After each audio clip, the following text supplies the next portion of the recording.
What's going on, ladies and DeGents? Welcome back to the Distinguished DeGents podcast, your home for Maryland sports betting. I am one half of the Distinguished DeGents. I'm Steve, Big Bucks, Beta, coming at you live post WildCard weekend, and joining me as always, it's my co-host, partner in bets, Jason, Money Mansmann. Not this week, I'm afraid, but good to be with you. Thank you, buddy. Glad to see your Bills jersey is not in the trash or on fire. Glad to see you're still wearing it. Not yet. Not yet. Wow, this was wow. I don't know how I personally feel about this wild card weekend in terms of like my picks, because some of my picks just like turned out to be like straight up donkey plays, it seems like. Yeah. And other picks, it just seems like I was on the right side. I like went with the sharps and it was just like total annihilation where it just stood no chance in certain aspects. Like I will say, like, this seemed to be a very odd week where there like none of the sharps really knew what to do. And some of them were so like confident and smart, and then they ended up looking like total jackasses themselves. So, I mean, as far as it goes for you, I know you had better picks per se, but yeah, bad betting weekend. What happened? Well, it was one of those things where bad picks, like all in all, I think I did about 500 on the spread, but like the Bills game, I bet, and then they changed the game. So, that sort of killed those bets. And just, my best bet, like all the bets I really liked, fade of the week, best bet, underdog of the week. They all kind of, for the most part, went against me. So, when that happens, you load up more on those games you really like, and there's not a lot of games. It really sort of, kills you. So I did not have a good week. Thankfully, I didn't bet a crazy amount because I know it's the playoffs. But this is probably one of the worst. No, this might actually be like the worst divisional round week I've ever had. Because, I think I maybe hit on like one or two single bets, and like that was it because, it was a tough week. Yeah, I just checked. I went 500 ATS, but I only went like 30% on the money line, 50% over under. So my over of the week hit, my under of the week hit, my best bet, thank Christ, hit. But we'll get into that one later. Yeah, dog of the week. Out to be on the right side of the Bills game because the weather changed. I mean, that field. Credit to Bills Mafia, man, with the shovels. That field looked great. That field looked fantastic. Well, the funny part was they didn't even, from what I understand, they didn't even really touch the field. That was more of like the groundskeepers. They literally came in and was just shoveling snow out of the stands just so people could have a place to sit. Okay, you know what, Bills Mafia, not so good. If you saw that stands, there was snow flying. It was crazy. Oh, well, dude, it's like that was like a snowmageddon blizzard where like it didn't matter how much you did. Like it's just one of those things where it's like you do it, you clear it out, you come back the next day, it's back where you started. And of course. But shout out Bills Mafia, that was hilarious. They're shelter in place unless you're gonna go shovel the snow out at Highmark. Because we need our football. If that isn't the most American thing I have ever heard in my life, it is shelter in place, do not travel ban, unless you're shoveling snow at the stadium. Yeah. Well, thankfully, New York has a governor from upstate now. Kathy Hochul is an upstater. She approved the new Bill Stadium, so glad that New York State's actually run by, Bills fans. So there you go. But anyways, this wild card weekend. So the Bills, we'll get to them more in depth later, but profited on my best bet, profited on some live bets. I profited on my same game parlay, a 28-1. Cashed that. Cashed a 13-1 on same game parlay on Kansas City. That one was weird because like I didn't really pay attention to it. I was just kind of like watching the game and realized how boring it got by the fourth quarter. Wasn't even really paying attention. And it wasn't until like the 2-minute drill I was like, maybe I should check my bets. Or like I forget what it was. But I texted you, I was like, man, I should maybe check my bets, like see how bad. And then it was like live and I'm like, I texted you and I was like, do I like do anything? Do I like let it ride? Like because I was just so confused in the moment where it was like, I don't even know, like, if there's a way I could fuck this up. But no, like, it was never in question. So the 13-1 hit, 28-1 same game parlay. So I had 40 units to start with the playoffs. I'm now up to 60 units, so 20 unit profit for the wild card weekend. So even when I go 50%, my bets came in. So we're gonna, like I said, we're gonna continue the ride one way or another. Well, I hope I don't continue the ride because let's just say I'm riding into hell and I'm about to go into second hell if I have a week like this again. That's terrible. Well, luckily for us, there's only 4 games next week. There's not 6. So yeah. Sometimes when there's limited options. Sometimes when there's limited options, it makes you think harder and makes you more wary of taking a pick. Like I always say, and that's especially true when it comes to like hockey and NBA, I feel like when you get those big weeks, seems like there's a lot of ways you can make bad picks, but when you get like what I forget what they call it in baseball, but like the Wednesday games when it's like 12 o'clock, nobody cares. And, you know, there's only like 4 games for the day. It's like, oh, well, I could just hyper focus on one, make it smarter. It's funny because I think there's 2 real interesting games coming up this week and 2 not so interesting games. And I think you're going to be surprised which is which. Yeah, I have a feeling there's one I think that's going to be the shocker. And then there's going to be one where like everybody knows what's coming. There's going to be a third where nobody really cares. And then there's going to be that 4th game. And that 4th game, I feel like is where a lot of people could make a lot of money if they play it right. So, but with that said, before we really do that, I think we're getting a little ahead of ourselves. We got to go over the last 6 games in WildCard weekend. But before I do that, let me pose this question. So we know the Bills game did get delayed. They pushed it to Monday. How did you feel about the 2-game format, Saturday, Sunday, Monday? Because personally, the way they timed it, I think if they had like planned it a little better, wasn't that bad, to be honest with you. It kind of broke it up nicely. I will say, I think it worked out Martin Luther King Day if you had off. That made it a lot easier. Yeah, that is true. Because I would not have been happy, like, if I had to work Monday at 4:30, like, I'm missing the Bills game. Like, that would not have made me happy. I don't know. Every game being, like, 4:30 to 8 o'clock was a little irritating. I don't know. I felt like it should have been a Saturday, Sunday thing myself. Watching football on Monday was, like, an irritation.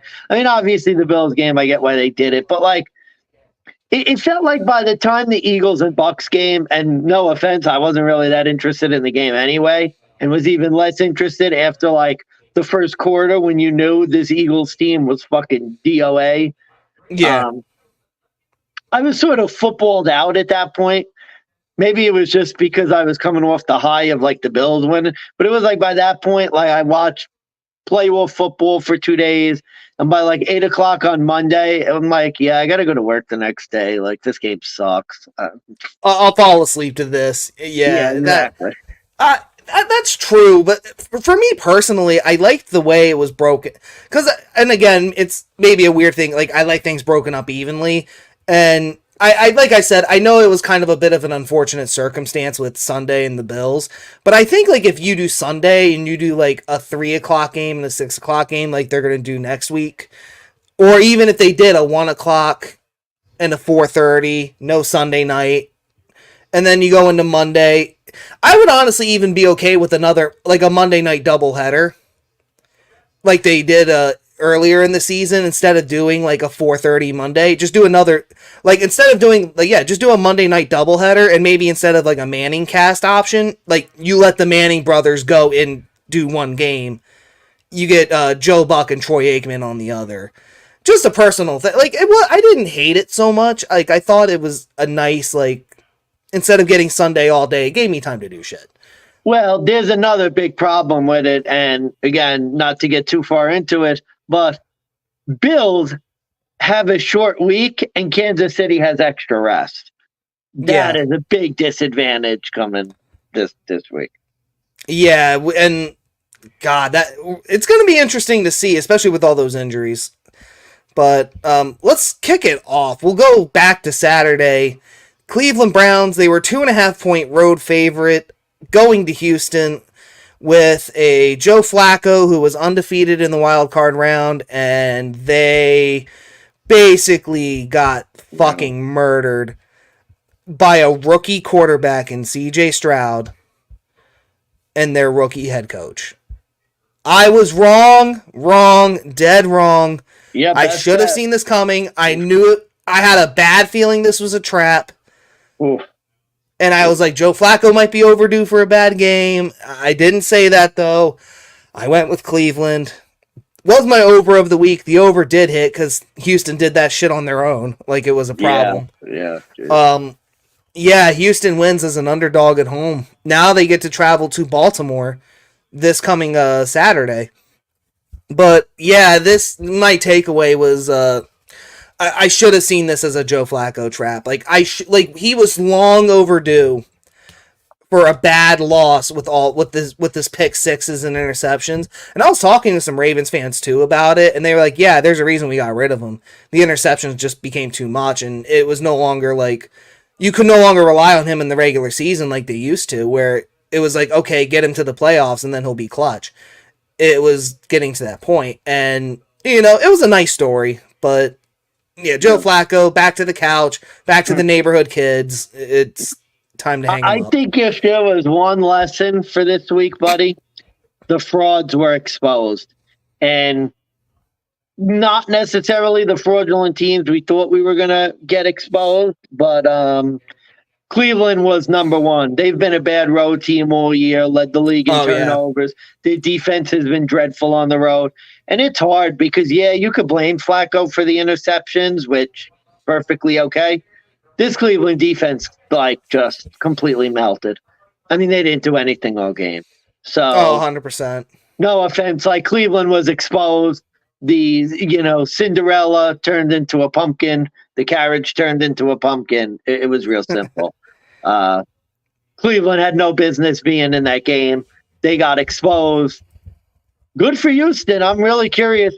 That, to me, is an interesting game because I'm just curious to see, can Houston be competitive next week? I don't know. Houston's a cool story. I kind of like what CJ Stroud is doing. I'm really interested to see sort of what happens with Baltimore next week. I'm excited for that game.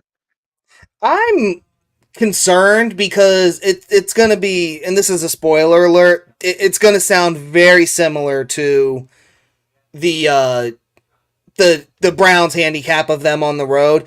Houston Texans and CJ Stroud are a much different team on the road. They are not as good. And if you remember, this is the same Texans team that lost to the Carolina Panthers earlier in the season. Yeah, that's true. Oh, and one thing, first off, hey, Niner gang. What's up, Niner gang? Thanks for joining. Big week. We both play this week. Big week for you.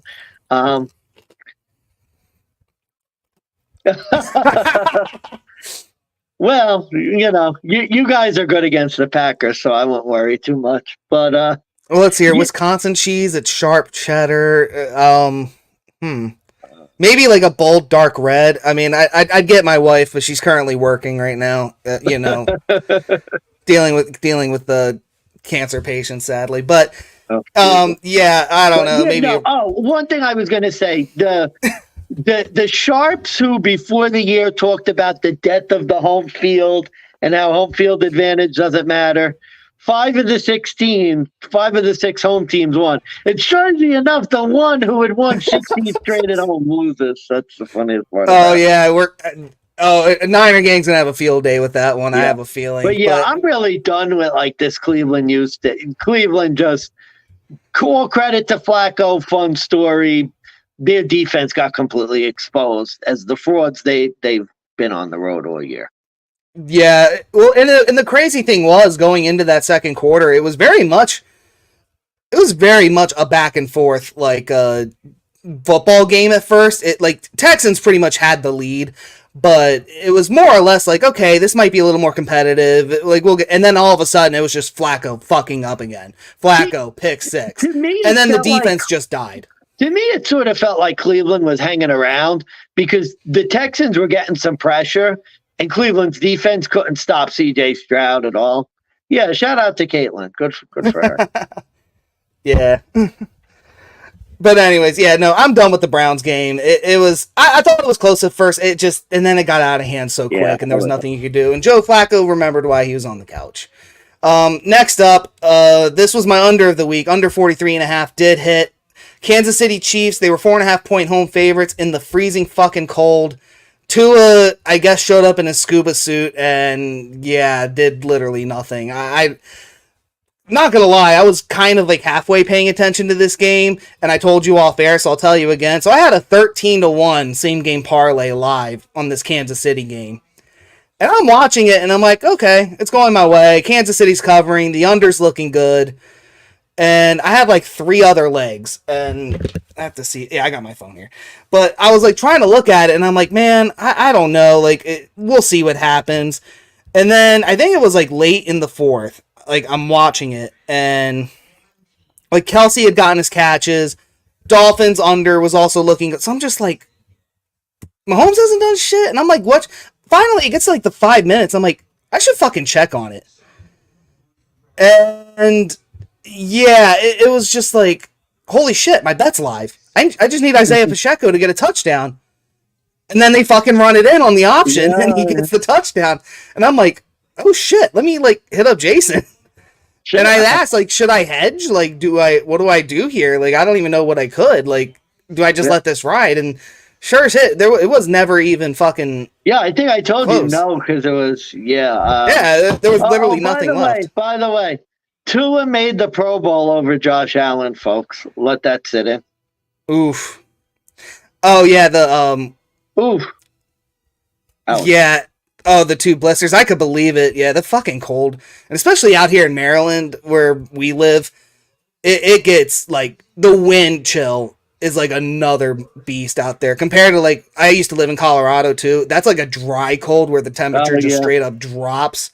But that's like manageable. But out there with all that wind, it is like is horrible. We're in the midst of our Maryland week-long cold spell. We have about 1 or 2 every year. This is, wind chill is like 3 degrees. So yeah, it's been brutal. It's been terrible.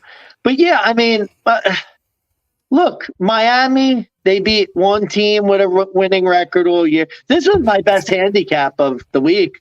I told you what Miami was going to do. They needed to win that game against Buffalo. They lost that game against Buffalo. They were completely dejected. And, I mean, that was a non-compete effort for Miami. That game never really was close. Even when it was close, It never felt close.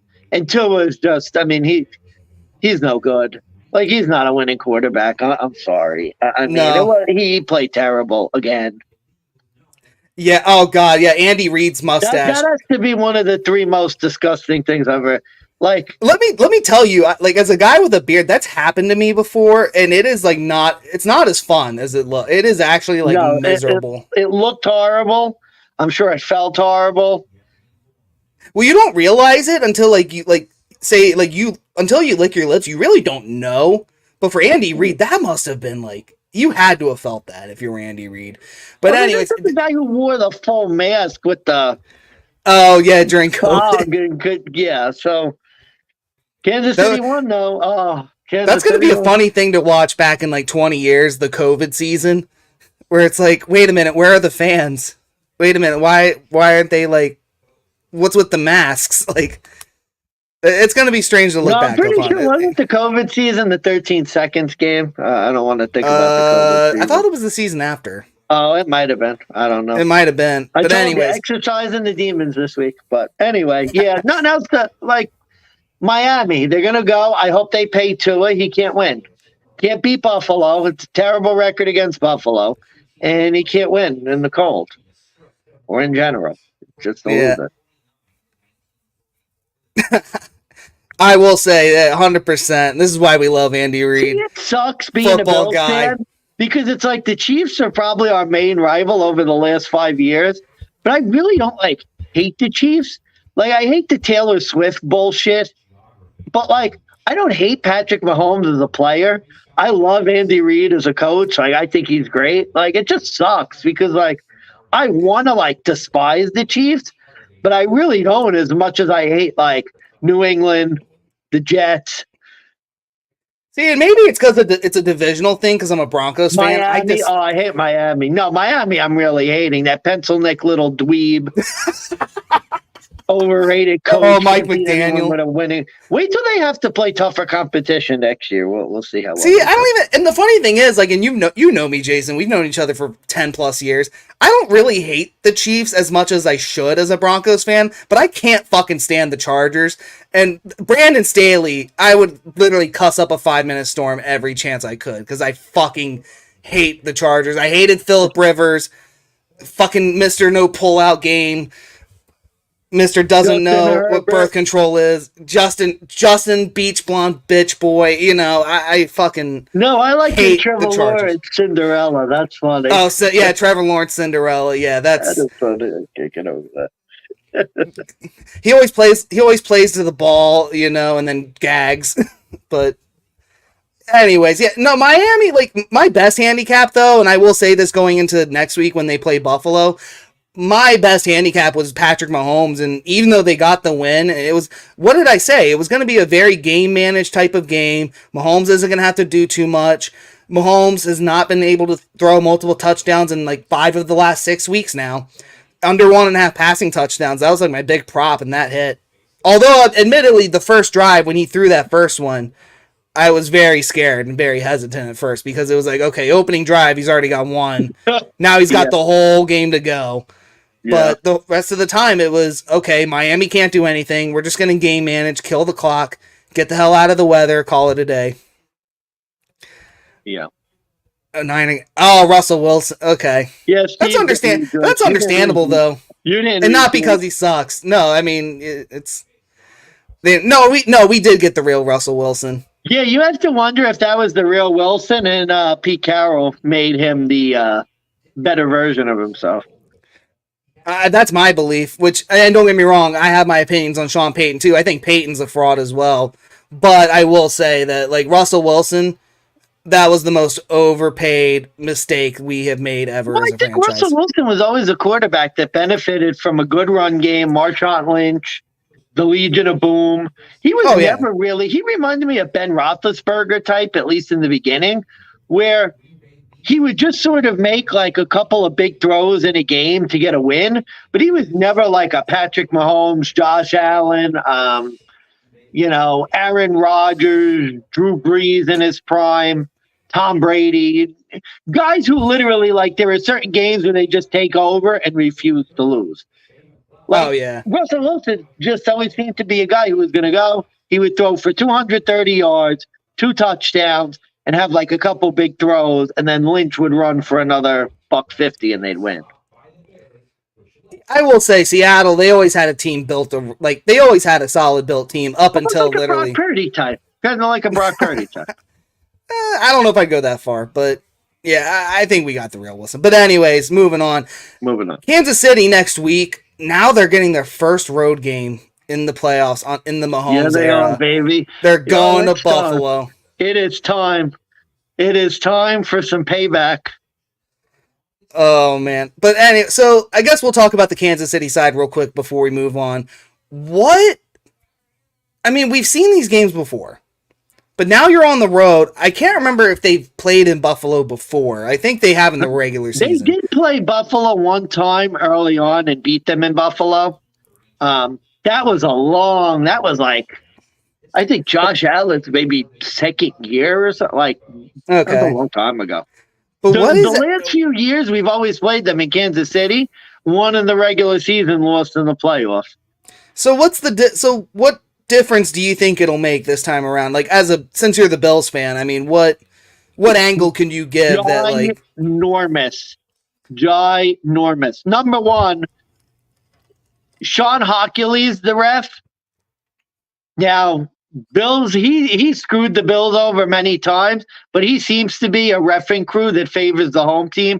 But more importantly, just like Bills Mafia is going to be present, it's going to affect the Chiefs offense.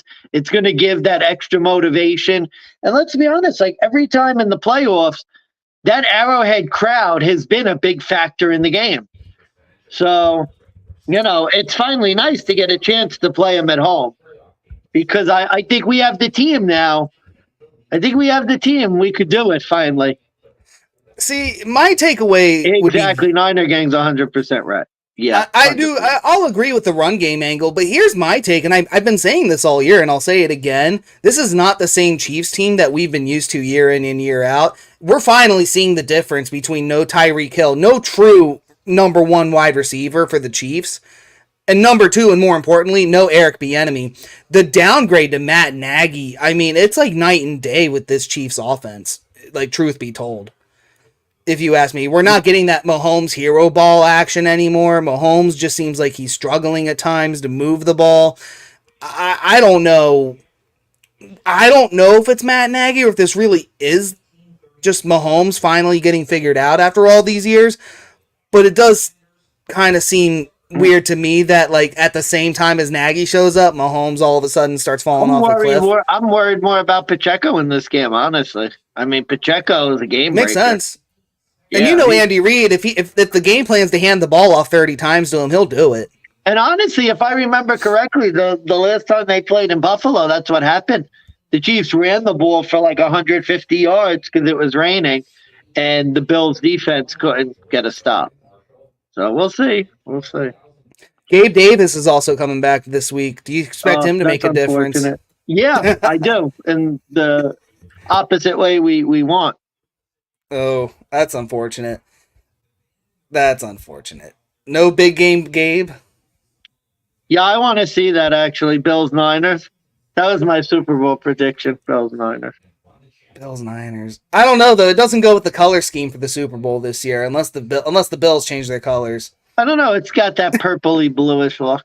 I don't know. Hey, I'll take it. Well, you mix blue and red, you get purple. I mean, exactly. All right. Yeah, nothing much there. Kansas City, that was my under of the week. And again, like I said, it was scary, but I didn't think the Dolphins would do anything. I thought the Chiefs would game manage. Mahomes still has yet to really have that X Factor game we've been waiting for. I'm worried it's next week, but kind of can't take them to score a lot until I see it. I don't know. Yeah, I don't know if he has the weapons to do it. I think his X Factor game will just... And I don't think the Bills are going to let him have an X Factor game. I think they're just... Real quick, last point, because then we got to move on. Because we could talk about this Bills-Chiefs game for fucking 2 hours. What I see them doing is what they've done in the past. They're going to sit in the too high shell.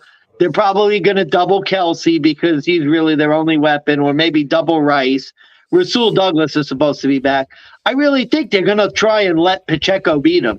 Like, they're not going to let Mahomes beat him. I think they're going to go and let him run. That's what I think.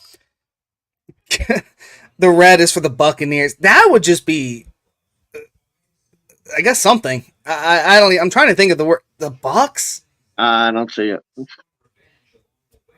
God, I mean, they just beat. What if it was Buccaneers Ravens like all over? Oh wait, no, it wasn't the Bucks. It was the Giants the first time.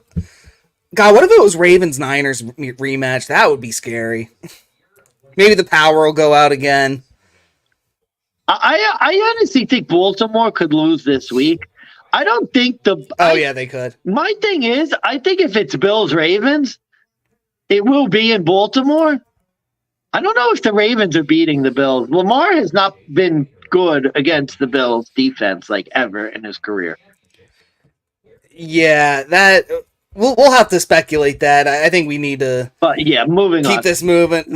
Here we go. We're all going to be happy on this one. Dallas Cowboys once again, folks, shit the bed in the playoffs in a very spectacular fashion this time around. Yeah, this is a very, very, very false score, but we did get a final of 32 Dallas, Green Bay 48. Wow. My apologies I owe an apology to the Green Bay Packers fans, their organization, Matt LaFleur, Jordan Love. I'm sorry. Hold on. You're apologizing to Jordan Love. I was wrong. I thought you were fraudulent. You only scored 17 against the Bears. Yeah, Dallas, another fraud team that got exposed. You know what the funny thing is? I know they don't put this out there, and if they do, I don't know where to get it. I wonder how many people in the sports books, like right when the playoffs started, how many Cowboys fans went to the books and just dropped their 401ks? Cowboys Super Bowl. I don't know why. Like I wish there was a way the books could track that and just like tell us how much. The books did say that they had a ton of Cowboys liability and were feasting when they were literally like, other than like a Super Bowl, this was like the best week they've had like ever. God, Jerry Jones is literally speechless. I'm surprised he didn't die of a fucking heart attack. Mike McCarthy, the bumbling moron, didn't know what to do to like, switch the schemes. God, I was wrong too, but I was like, literally all I said was like, I didn't want to fade Dallas this week. I kind of wanted to wait till next week. But geez, I was wrong. The sharp and the other sharps, they were 100% right. Every sharp I listened to, they all picked. They said Green Bay plus 7.5. The number was too high, and they honestly might win this game. What honestly shocked me was that I'll even leave Cleveland out of it just because those interceptions really killed them. So what shocked me was that there were 3 teams this weekend in the playoffs that just completely like didn't even compete. Like just complete non-compete efforts. Like Cleveland, the turnovers made the game ugly. Dallas, it was competitive at first. It was close at first. Did not like show up to the stadium. In the playoffs were a non-compete. And their offense, I mean, Dak's another one who's never going to win anything. Yeah, Dak and Tua, very comparable quarterbacks in that sense, where they'll be great in the regular season, but they're never going to win you a game. Yeah, really, Miami, Dallas, and Philly, who we got to, just complete non-compete, like just didn't even show up to the stadium. Just to think. And Aaron Jones, Aaron Jones always, I can't believe we missed that. Aaron Jones, I even called over. I think we both called over on his rushing yards because we were like, yeah, he's going to have a day. He always. I mean, yeah, Aaron Jones. And Dallas's rush defense is always suspect. But, like, God, the man had 2 touchdowns all year with all the injuries and everything. He goes into Dallas and gets 3. I mean, how do you. Here's my problem. So, like, I'm gonna roll this into the question I want to propose to you. If you're Mike McCarthy, or forget Mike McCarthy for a second, you're Dan Quinn. You're the defensive coordinator. How do you go into halftime 27-7 and essentially make no adjustments? That was what was baffling to me. Nothing had changed coming out of that second half in Green Bay. We should have looked at the Bills game against the Cowboys because that was the warning. The Bills basically massacred the Cowboys on the ground, pushed them around, took their lunch money, and like you said, no adjustments. They just lied down and took it. And it was like literally, like you said, again, they got their lunch money stolen, no adjustments at all. That was the best. I mean, that was one of the worst coaching jobs of the year, and 16 straight home games. There's a clip, by the way, and I forget the tight end for the Packers name, but they literally did a replay of the play action pass from Jordan Love to the tight end. I think it was Musgrove. I think is his name. Yeah, Musgrave, but literally, Musgrave. Thank you. So he literally does like the play action and the rollout, and then he stops. But they don't even show the quarterback. They literally show the one-on-one matchup between Musgrave and Stephon Gilmore. And that man literally turned into burnt toast, tripping over his own feet, going the wrong direction in that coverage. Like, that was just the prime example of how bad this Dallas team performed. Because Stephon Gilmore is normally, like, you think all-pro, you think, like, CB1, you think, like, shutdown guy. And literally, every play, it just seemed like he got burnt. It just seemed like he couldn't cover to save his life. There was nothing Dallas could do to get out of their own way. So, rolling that into my next question, I know we talked about, like, this is the worst coaching jobs. I'll ask you this first before I give my opinion. There's a lot of talk about Mike McCarthy potentially being fired for Bill Belichick maybe, or I'm trying to think of who else is on the market. There's a couple other guys on the market, and they're talking about moving on from McCarthy. Are you one of these people that thinks that Dallas should after this performance, or do you give it another year? Especially if you're Jerry Jones, knowing he can't get out of his own way himself. Yeah, Niner gang spitting some great truth about the Eagles that we'll certainly get to. You're 100% right. And I mean, look, at the end of the day, you can always expose the bad coaches because when the going gets tough, do you do something differently?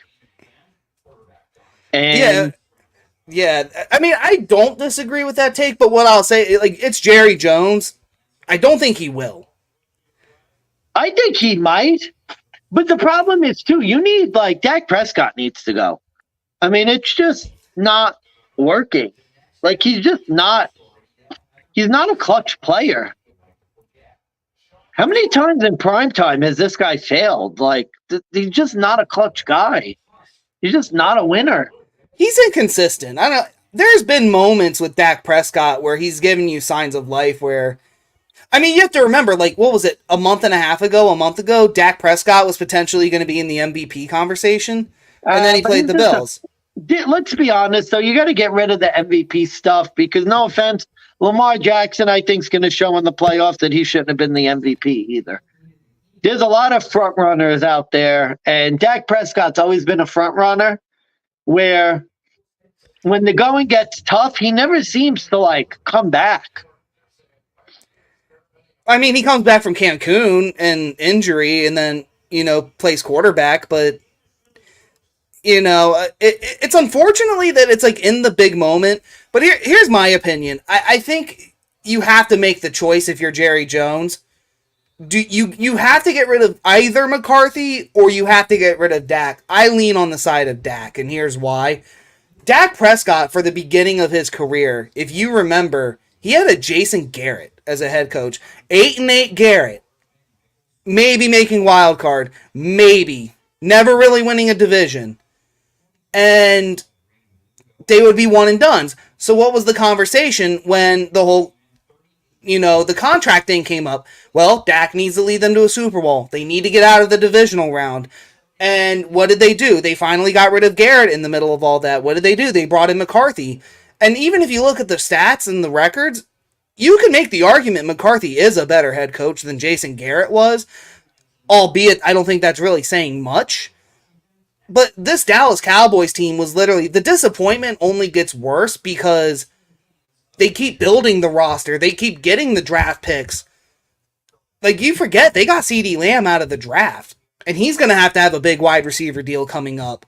They got rid of Ezekiel Elliott to make this year work with Tony Pollard. And despite the fact they won the division, had a winning record, they never beat a team above 500 other than, they never, was it Detroit? On that fucking fluke. And lo and behold, they just proved that's what it was. It was a fluke. So I think if you're Dallas and you're looking at what you have, you're seeing McCarthy, and it's like, well, we're doing better under McCarthy, but Dak still hasn't really held up his end of the fucking bargain. So I think at some point you just need to move on from Dak and let McCarthy get his guy. Where the way Pittsburgh lost this week was respectable. The way the Rams lost was respectable. I'll disagree with you on Pittsburgh, but yeah, the Rams, the Lions game, that was a game of respect. I mean, the Cowboys, they didn't even look like they were ready to play. I mean, you go at home and you lay a complete egg against the team who, let's be honest, I mean, Green Bay was, for 16 weeks, they were out of the playoffs. I mean, they basically came on late. And they steamrolled you. In your home turf where you were undefeated. I mean, think about it. You were a 7-point favorite in the game. It wasn't a toss-up. It wasn't a coin flip. You were a clear favorite in the game at home. And you lost outright by 16 points. And it really should have been 32 because they scored, 3 touchdowns in garbage time.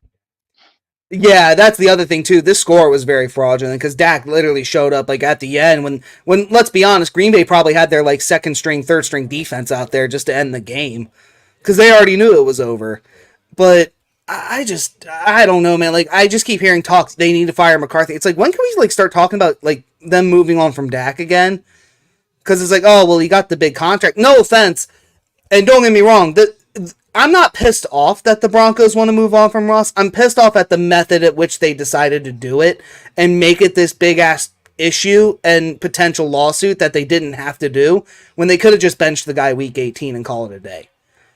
Dak, I think at some point you just need to really look and say, look, you can't get us there. The Broncos did it with Jake Plummer. The Bills, I think, have done it with Tyrod Taylor. You just got to get to a point where it's like, you're not going to win. Niners gang, I think you can attest. They did it with Jimmy G. You can only get so far with this guy. You need a Super Bowl. You need another quarterback to get you to that next level. And if he's not going to get you there, you get rid of him. Dak may not have been able to win that game for Dallas the way their defense was playing. My big concern is that, the offense did nothing in the first half. Like, they didn't even come back and, fight. And no offense, I've seen Mahomes keep his team in a game. I've seen other quarterbacks keep their team in the game. Even with all the whining that Mahomes has done, I'm with you. Like it just seems like look at Jalen Hurts. Forget the guys I normally say. Look at Jalen Hurts, not this year. Jalen Hurts last year in the Super Bowl played his ass off, basically single-handedly kept his team in the game against the Chiefs. When has Dak done that last? A game where the game is completely going against him, and he just plays out of his mind to keep his team in the game. Doesn't really happen. Never happens with him. Not good. Now, okay, so moving on from Dallas, we got to talk about Green Bay. They're moving on. They're going to the Niners, and now they're a 9.5-point road underdog again. Currently on FanDuel, it looks like Green Bay is getting 60% of the tickets, but Niners are getting more of the money. Wow, that's cool. That's kind of crazy. See, I don't know what to do with that one. Disrespect their Niner gang. I bet you do. You always beat them, but that's also always with Aaron Rodgers. Now you're getting Jordan Love. So I guess the question is this going to be another week of pretenders and contenders where I'm terrified for this game. I keep betting against Green Bay and they keep winning, but part of me has a feeling that, oh God. I mean, I don't. Oh man. Part of me feels like the Niners could win this game by 70. They always beat the Packers, and they do it mercilessly. They don't. They don't care. Last week when we were like, "Oh yeah, Dallas," that was with Aaron Rodgers. How'd that work out? Not well. That's 2 weeks in a row I've ignored the Packers because I was like, "Oh, they always beat the Bears." Yeah, with Aaron Rodgers. Yeah, but I told you that was a dumb pick. I was like, Chicago sucks. They haven't played anybody. Yeah, I thought Green Bay sucked until this past week. Now I'm not so sure. Yeah. Yeah, Jordan Love, God, is he just going to play out of his mind? Is he going to do what Aaron Rodgers couldn't? I've been saying that to Jordan Love the past 2 weeks, and he keeps hurting me. So maybe you should bet on him so then he loses, so then he hurts you once again. Well, Niner gang will be happy at least. I won't. There you go. But Niner gang will. Well, we're talking about the spread. I don't think we're talking the game winner. We're just talking the spread at this point.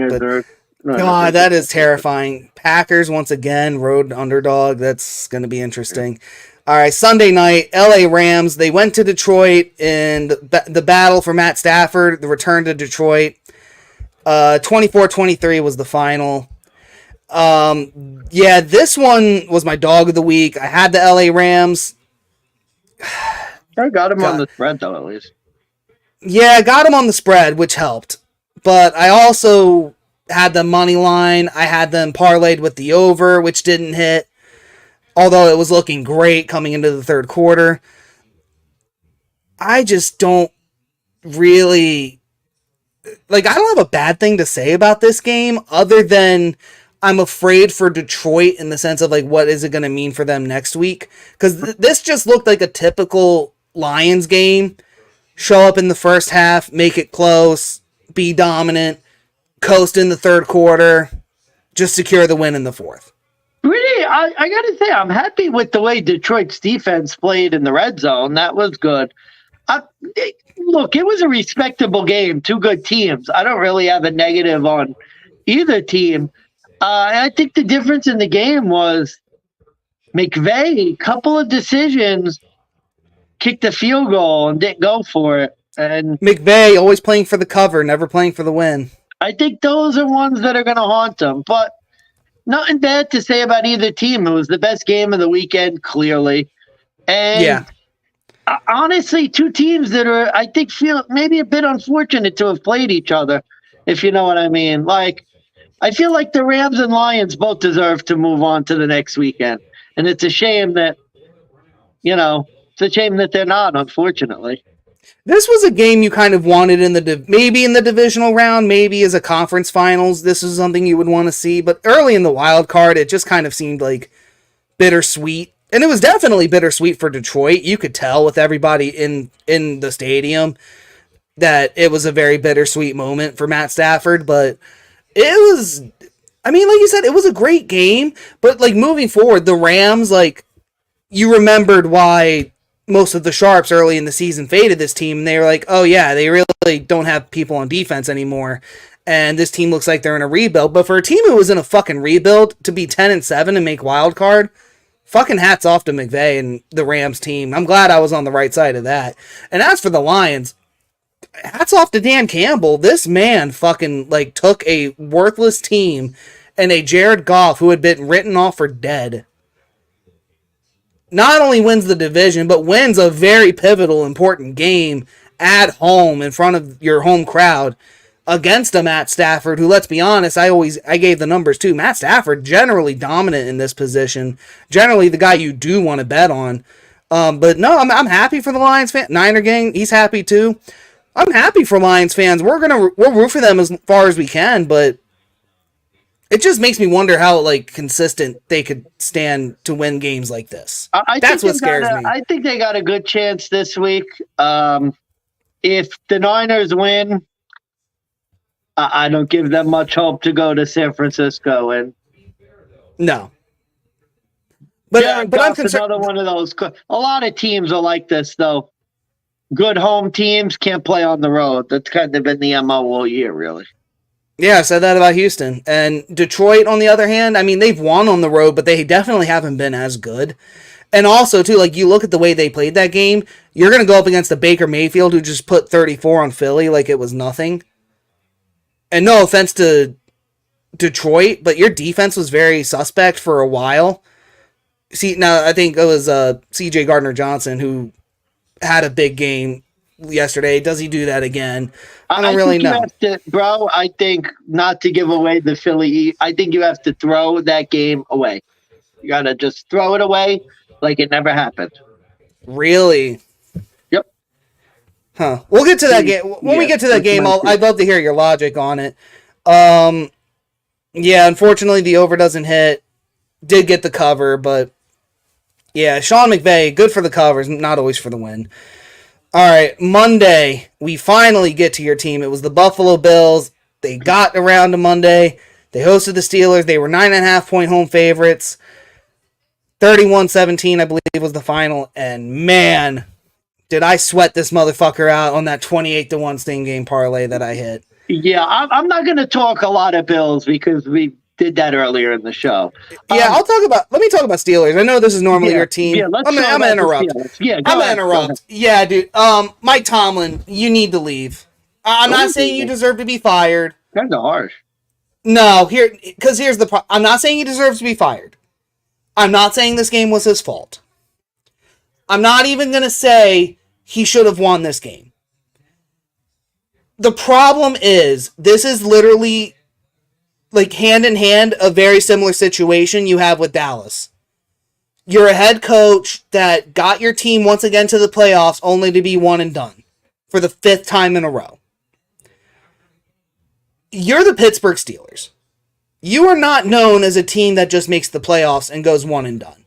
You are a franchise that is known for winning one of the most Super Bowls ever. Like, not the most. You're not New England, but you're up there in that echelon. And you have one Super Bowl with this head coach.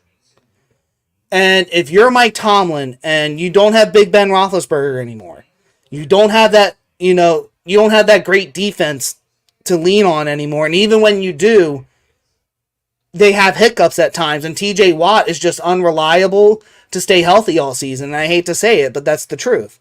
TJ Watt is unreliable to stay healthy for a full season. And if TJ Watt is not in the game, you're not winning and you're definitely not covering. It's just a fact. It's 11 games now this has happened.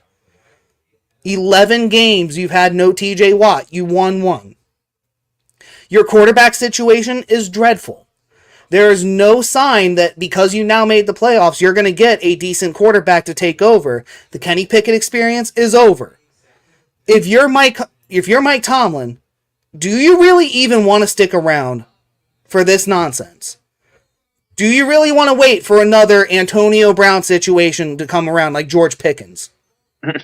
Because I know that's coming. The minute that there's contract negotiations, let George Pickens have one good year, and you're going to get Antonio Brown all over again. Yeah, let him walk. He's overrated, that guy. I 100% agree, but this is the Mike Tomlin issue.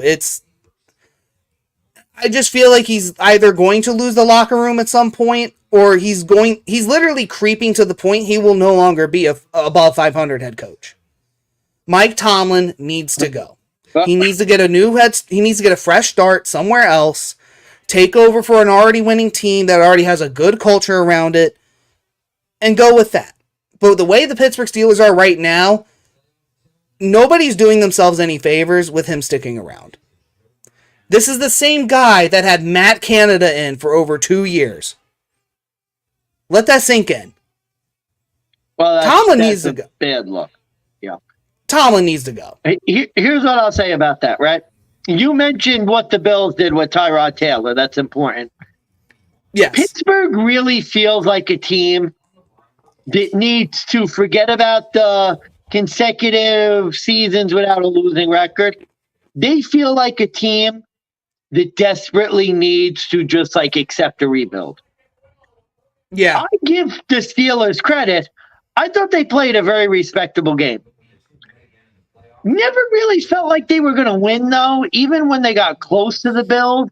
Because let's be honest, Mason Rudolph was their starting quarterback, and the Steelers' defense isn't that good. They got a lot of turnovers over the year. They haven't really been a good defense all year. No. They had that stat where they got outgained in all those games. If you look at the numbers, the Steelers, number-wise, were not all that great. I think it's a testament that being down 21-0 or whatever, 24-3, that the Steelers came back to make it a decently interesting game, at least until midway through the fourth when the Bills got that touchdown. Yeah, to be within one score of that game, to keep it competitive. Right? Did it ever feel like, even when you were watching it, that it was a game the Steelers were going to win? No. You know what the question I always had was, are the Bills going to cover? Yeah, that's what it felt like. Well, are the Bills going to pull away late and cover, or is this going to end as a 7-point game? Because it's just a matter of, the Steelers don't have a good quarterback. Their defense isn't that great. Their offense isn't that great. They need to – I don't think Tomlin's the issue per se. I do. Well, no. I'm not saying he's the issue. I'm not saying he's the issue, but I just think that, he needs to move on. He needs to go. Maybe. Because, yeah. And that's part of the rebuild. I think you just tell Tomlin, look, you've done everything you can. We appreciate you. But let's be honest. Do you really want to... Because how long does a rebuild take? Generally, 3-4 years, tops, if you're lucky. Sometimes longer. Ask the Denver Broncos. They've been rebuilding for almost 10 years. Are you going to convince a Tomlin with that record of consistent success? Are you going to convince him, you know what, Tomlin, we're going to give you a 4-year contract. We're going to rebuild the next 2 years. Yeah, and I don't think he wants to. Because let's be honest, how do you rebuild making the playoffs as a wild card every year? You really can't. Unless you make some blockbuster trades. Or you get some, massive cap space where you get a TJ Watt to make a team-friendly deal. And I just think at some point you're going to run into all these roadblocks. And I don't believe the Steelers are a quarterback away. There's a lot of other issues involved where I think they do just need to rebuild. Yeah, but let's be honest, bro. They're getting 32nd level quarterback play. I mean, no offense, Mason Rudolph in that Bills game was... He was as we expected. He made a was as we couple expected. throws, but like, come on. He played like a third string quarterback. Yeah. You're not going to beat Josh Allen in Buffalo doing that. No, you're not. And Mason Rudolph, the fucker, cost me my middle. I had a live bet in 219.5 yards. He hit the over. I undered it. But no, 28-1. That was a big hit. I have it on the Twitter at DGent Podcast if you want to check it out. You can see where I posted the same game parlay results.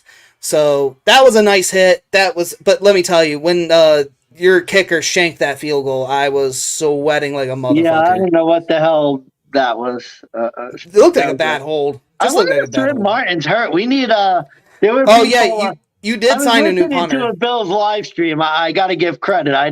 I was listening to a Bills live stream, and in the comments they were talking about Matt Arise and the punk god coming back with our punter. The ultimate redemption story. Matt Arise, the punk god, returning to save the season. I wish. I'm not gonna lie. That would be funny as shit, honestly. But anyway, no, you signed your old punter before you got Sam Martin. Yeah, did we really? Yeah, but anyways, yeah. Any final takes on? You got any final takes on your Bills while you have the chance? No, we discussed that a lot. We'll discuss it more for the game. I'm good. We could get this last game out of the way. All right, last game. Philadelphia Eagles. They were 3-point road favorites. They went to Tampa and faced not Tampa Tom, but Baker Bay. And yeah. There we go. Go Bills. I want to see the Niners in the Super Bowl. I feel like that'd be fun. Oh, that would be. Are they ready for that? I mean, no. Let's be honest. Vegas in the Super Bowl? Is Vegas ready for Bills Mafia to show up? Because Niners will show up to Vegas. It's not that far from them. They'll do it. But Bills Mafia, as we've seen in Miami, will travel. No, let's be honest. I want to see Tampa in the Super Bowl. Like, forget about. I don't want to see the Niners. The Niners are good. They could beat us. Like, no offense. I want to win. We went to 4 Super Bowls in the 90s, and well, let's be honest. I just want to beat the Chiefs. Yeah. Oh, there we go. There we go. There we go. If the Bills make the Super Bowl, I got to go to a table. Yeah, we'll make it happen. Not like Buffalo's a fart. I could break my other hand. So. There you go. Yeah. All right. Anyways, yeah, 9 points for this Philadelphia Eagles team. 32 for the Bucks in a game I did not see coming. Yeah, I didn't think it'd be that bad. That's for sure. I didn't either, and holy shit, it was ugly. This was bad. This was like you were wondering the whole time, was Philly going to show up ever? You kind of were wondering, like, were they like cratering? Were they just trying to get through to the wild card, and then they were going to put their foot on the gas pedal? And nope. Yeah, first Jalen Hurts answer that question. Jalen Hurts, were you going to rally the team? No. Were you going to get cussed out by Dallas Goedert? Yeah. It was so bad Jason Kelce officially retired before he even made the announcement. That was sad. Like, he's there crying, and it's like, wow, they did him dirty. Like, he won a Super Bowl already. I'm not too upset. Like, he's fine. He's going to go to Canton. He'll be like... Oh, no. It was just an ugly way to sort of end a career on that note with a team that, let's be honest, essentially just gave up. Yeah. And as Niners gang is pointing out, this is another spot where the Eagles just never made adjustments. They never changed anything. They just thought they'd get away with their typical bullshit. And they finally got caught with their pants down, and then they got a foot in their ass. That Niners game 100% ended their season. Because they got completely exposed, and they never recovered. I mean, they're just like a totally different team after that game. 100%. No, you know what, though? I would argue it was the Bills. I think they literally gave everything they have in that Bills game just to get that win without realizing they still had Dallas. They still had the Niners. They still had the New York Giants twice. And it was just like, after that Bills win, or the Bills lost, but after that win against the Bills in overtime, I just had that pit of my stomach feeling where I was like, Philly's going to start tanking. They're going to lose the next few games, and you just have to wonder if they're going to rebound. And they never did. That was probably the most shocking thing that like that came to my head. I was just like, wow, this is the same loser team that gave up last week against the Giants. The same fucking losers who literally just didn't know what to do. It's just crazy that, like, you look at teams with resilience and, like, teams that could bounce back, and, like, the Eagles just had none of this. Like, especially a Philly, you think of Philly, you think gritty, grimy, crazy. And this Eagles team just had max quit in them. I mean, that was, honestly, Sirianni should probably be fired after that performance. Niner gang is saying redemption. I don't know where the redemption's coming from. The Niners fucking own the Eagles at this point. No, like, they got embarrassed in the playoffs last year, though. Oh, that's right. My bad. That really wasn't the Niners' fault. I was gonna say Brock Purdy got hurt. Like, you were on your 7th-string quarterback by the end of the game. Was it God, who was it? It wasn't Josh Dobbs. It was Josh Johnson. Yeah. It was Josh Johnson. Let's be honest. I think it was a 10-3 game at half, and then the Niners ran out of bodies. Could have been the Bills, what we saw them do. Yeah. I mean, they literally put everything they had against that Bills team, and the Bills, unfortunately, just had another overtime choke job, but yeah, like I think literally that game took the life out of the team. And now there's like no life. Now now question number 2, we said this about Dallas. This is the other team we're going to talk about. Do you think Philly moves on from Nick Sirianni? No, I don't think they're going. I don't think they should. They should, but they're not going. But there seems to be some organizational issues, and it appears like Sirianni doesn't really even have control of his own staff. And from what I hear, it's like the owner is making his own hirings on defense. That disappeared again. He's back. Yeah, like, I don't really get the full scope. We probably have to get Philly Jack in this one to get his perspective, but every time I talk to him, he's like, fuck Sirianni, he needs to go.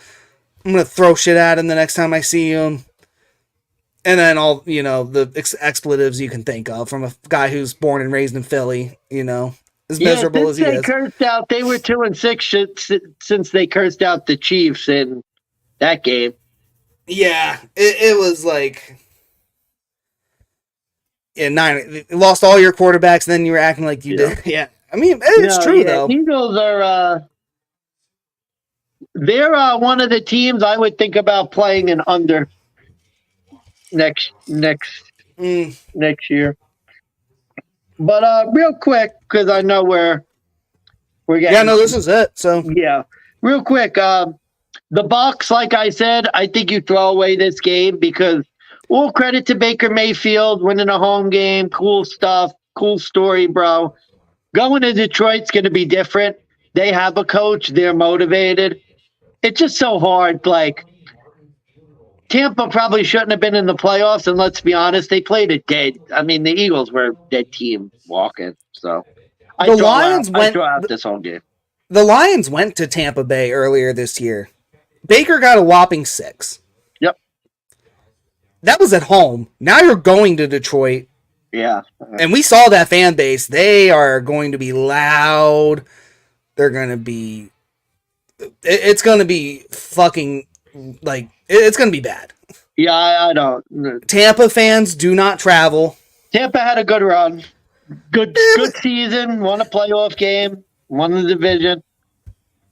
Yeah, I mean, I was going to say, who's the Detroit halftime show going to be? That's if it's a conference game. Because, trust me, I'll say this. If God forbid Detroit is at home for whatever reason, I will fade the shit out of them if it's the conference championship. Because it's going to be a big spectacle. It's going to be a fucking bright game. And it's going to get too bright. And every time Detroit has the light shine bright on them, and it's a big primetime game, they're going to choke. Well, the only way it could be in Detroit is if the Packers win. God, Packers, Lions, NFC champ. Yeah. See what I'm saying? I would be rooting so bad for the Packers just because if the Bills are still alive, I 100% think we'd beat the Packers. Everyone with blue hair in Detroit. Oh, my God.